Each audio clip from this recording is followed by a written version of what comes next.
Hello, everyone. Welcome to Emotions Awareness Information Session. I am Nelly Kwasungwe, a transformational life coach and a social worker. I'm so pleased you are here and thank you so much for taking the time to join me here. So I will just share my screen, but while I'm doing that, please grab yourself a paper, a journal, something that you will write on because you might find useful and helpful information. So let's begin. So emotions awareness information session. I'll start by giving the facts. 85% of people do not know who they are. It's a research, I didn't come up with this. 1 out of 4 people in the world experience mental health issues. So for today's agenda is housekeeping. I know you are at the comfort of your home, so you take notice of your safety and keep yourself safe. I am Nelly Kwasungwe, a transformational life coach and founder of Clarify Thy Uniqueness Limited. We offer coaching services and raise awareness on mental health and emotional well-being. I have a background as a qualified social worker. I have worked in the mental health settings as well as general health. I am a certified transformational life coach and I'm certified as a public speaker and certified as a neuro-linguistic programming practitioner, and I've done positive intelligence. So that gives me experience to talk to you about emotional well-being. I'll be taking you through today. And for today, we will cover recurrent emotions, underlying beliefs, distorted thinking, mental fitness. Just this disclaimer before we go ahead. This is not a medical advice. I am not offering it. If you struggle with your mental health, please consult your doctor or seek professional help. If you are triggered by any of the contents that I present here today, you can send me a message or you can go on my website and book a free consultation. So we'll talk this over. If you have any questions, put them in the comments. And as we go along, I will be asking some questions. Answer them in the comments and I'll reply them or I'll talk about them or answer them. Okay, describe what you understand by emotion. I know it's easy to say, to describe or to say different kinds of emotions, but describe what you understand by the term emotion. So emotions are how individuals, you, me, deal with matters or situations that we find personally significant. That is the definition by American Psychological Association. Emotional well-being is a sense of health and vitality that arises from our thoughts, emotions, actions, and experiences, and how sustainable this is for the future. So, Paul Ekman says there are 6 basic emotions and they are universal. They include happiness, sadness, fear, disgust, anger, surprise. Some cultures have more words to describe emotions, hundreds, thousands, whereas others have just these basic ones. So what are recurrent emotions? What triggers recurrent emotions? So emotions are a complex reaction that has 3 components. You have the experience or the stimulus or the situation. You have the physiological response, which is how your body reacts. You might feel like butterflies in your stomach, or you might start sweating. Those are physiological response. Then you have the behavioral or expressive response, how you react. And everything starts with a thought. From the thought is the meaning you've given to a situation. That thought provokes the feeling, and the feeling provokes the behavior, and the cycle goes round. It can go reverse as well. So why do some emotions occur over and over? This is because those emotions are not resolved. We try to suppress them. Sometimes we are in denial of those emotions. So they keep coming over and over because the mind is triggered that you have the resources within you to deal with such emotions, which is why from time to time those emotions come up. Sometimes you might sit quietly and a thought just comes to mind. It is your mind triggering you to say you can deal with that. So when you experience recurring emotions, take the time to understand, because emotions are an indicator. There's no bad, there's no good emotion. It's the meaning you give to an emotion that makes any sense. What recurrent emotions do you experience? Underlying beliefs. So there are two basic emotions, and you have fear and love. Fear is derived from the survival brain.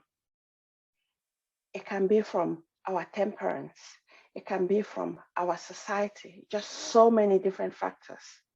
And there are so many types of fears that stops us from achieving or being love. We, each and every one of us, is made out of love, and that is who we truly are. But then fear comes in, and fear is a coping strategy, or the ego develops a coping strategy when it feels that one is under threat. It will come up with different strategies that we'll look at in a bit. But these underlying beliefs are developed from past experiences, and they are stored in our unconscious mind. So sometimes we don't even think of why we behave the way we behave, because we have been doing it over and over, and it's become automatic. We just behave without even thinking about it. It's similar to our breathing.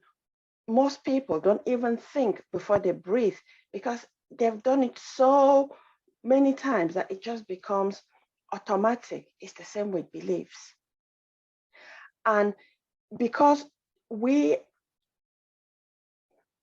because these beliefs are not questioned, they become problematic at some point. So this is just to trigger you to start questioning yourself, question everything, everything. So ask yourself, what beliefs do you hold about yourself, others, and the world? Where did these beliefs come from? Are they your beliefs? Are they the beliefs of your parents? Are they the beliefs of your community? Differentiate who those beliefs belong to. Distorted thinking. So, when we experience internal conflicts, it's because our community or those outside of us, our external influences like our parents, our community, their beliefs might be very different from our beliefs. So because we always want that acceptance and validation, we will do what our society or our parents expect of us. And sometimes it doesn't sit well with what we really want. That increases our internal conflict. And when we experience those internal conflicts, the mind believes that we are under threat. And that's when the ego comes in. And by the way, the mind does not differentiate whether something is good or bad, whether it is emerging or actually happening. When you send information to your mind and it thinks that you are under threat, it will take action, and that's when the ego comes in. So the ego comes in with different strategies, such as jumping to conclusion. For instance, you see, let's say, a fire, and you assume that the whole house has burned down. So that is you jumping to conclusion. Probably it was a cigarette or something like that. You have black and white thinking. So there's no in between. It's either this or that. You have paranoid thinking because you live in constant anxiety, constant fear. You are always there for the watch out. What can happen? And because you live in that narrow mind thinking, your focus is very, very narrow and you miss out so many things around you. You catastrophize. You see, again, going back to the fire, you see the fire, probably it was someone smoking a cigarette. And when you see it, you just imagine that the whole house is burning down. And in your mind's eyes, you can see the buildings burning down. But that is just in your mind. It's not actually in reality. Emotive judgment. When you are making judgment, you make that judgment based on your emotions and not based on the facts. So you become so emotional and make judgments that are not really reasonable because that fear has consumed you. Then the all or nothing thinking is similar to the black and white. It's either this or that. There's no in between. Exaggeration, similar to catastrophizing. You see something small and you explain it or you understand that it is massive. And then as you are exaggerating it, that is how the fear increases. And then you overgeneralize. For instance, again, I'll keep using the cigarette because that's the one I've started. You can see someone smoking cigarette and you might say, oh, these are the people who probably burn down houses, just an example. So there are just many different things. It has an impact on one's cognition. So for instance, there are two people who wrote the same test, had the same results. Both of them failed. But one's internal belief is that I am worthless. I am stupid. And they'll keep on thinking about that test that they and because the mind is so creative, it will come up with so many creative things of how you are worthless and stupid, and it will lead to depression. The second person who did the same test and failed, but their internal belief is that I am smart, but I didn't study for this test. I can do better. That one, they will use the failure as a learning opportunity. So they will read more, do more research, work hard on that. It will not leave them with any feelings of depression. Instead, they will work on it. So I hope you understand how it is tied down to your beliefs. So a question, what one coping mechanism or strategy do you think you use most of the times? And just to go a bit further, is that one coping strategy working? Is it time to change it? What do you want to do? Just have a think. The fourth part is mental fitness. So mental fitness is similar to mindfulness, meditation. All those are techniques to help you calm down and to relax.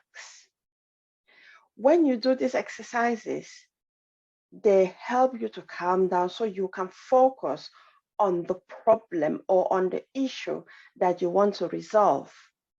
But if you just calm down and end it there, then the problem will keep on coming. So we'll go back to recurrent emotions because you have calmed down, yes, but then you didn't go further to look into the root cause.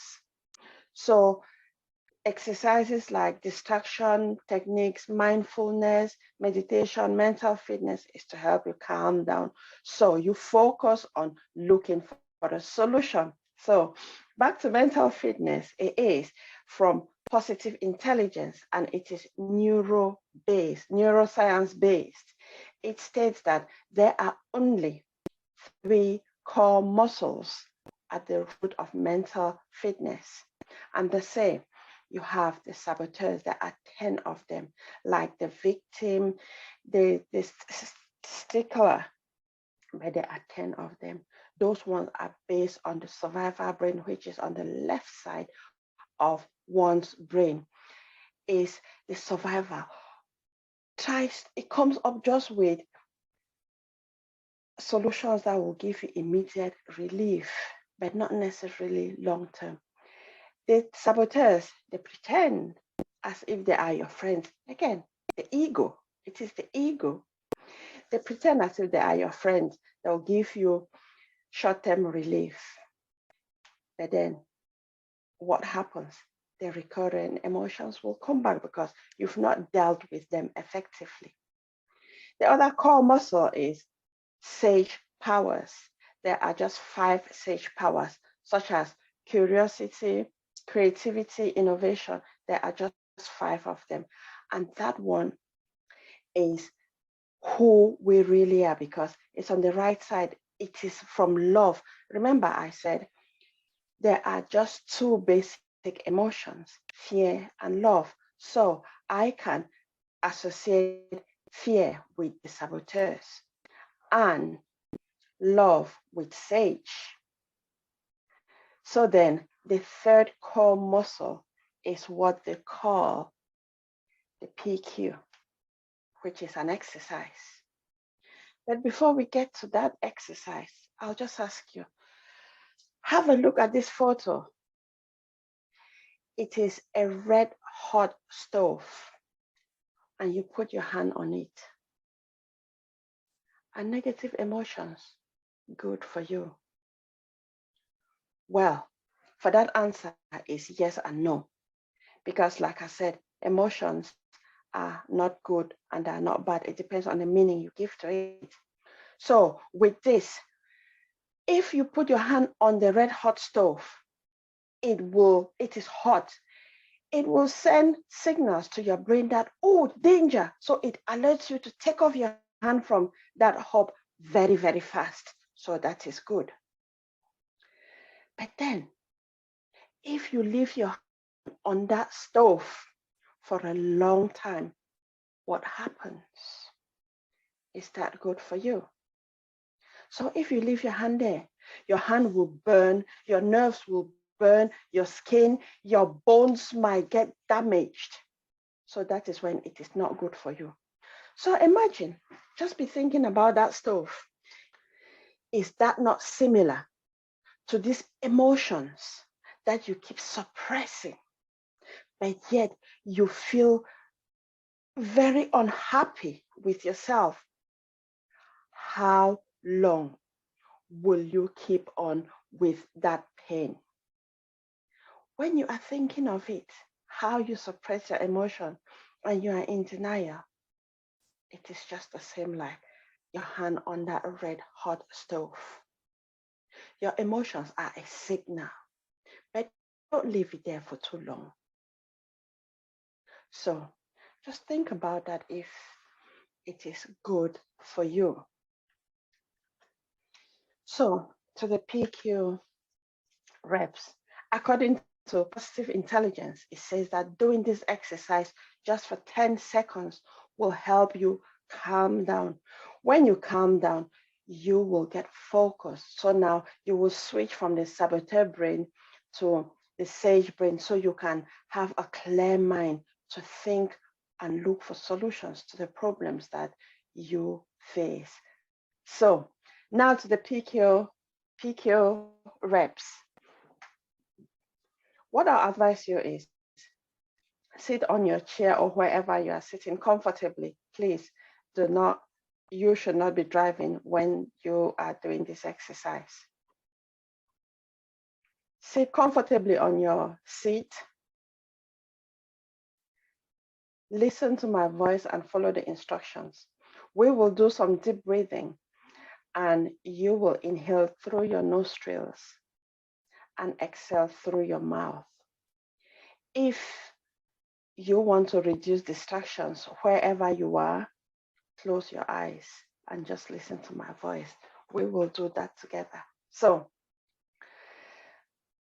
you might want to put your hand on your laps or just make yourself comfortable. Okay. Close your eyes. Take in a deep breath through your nostrils and out through your mouth. In through your nostrils, out through your mouth. One more time, in through your nostrils, out through your mouth. Take both hands, rub them together, rub both palms together. Rub them with such intensity that you can feel the ridges on your palms.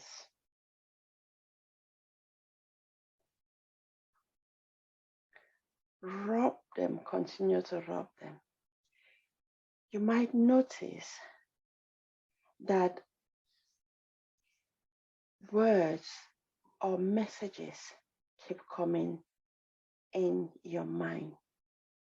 Don't analyze them, just let them go. Be the observer of those chatter in your mind. Focus on your palms.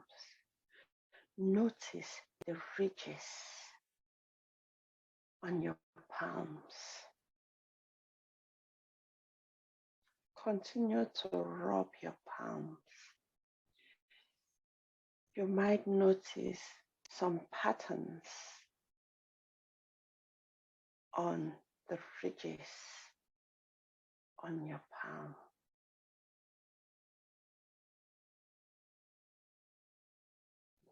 Okay, you might stop rubbing your hands now.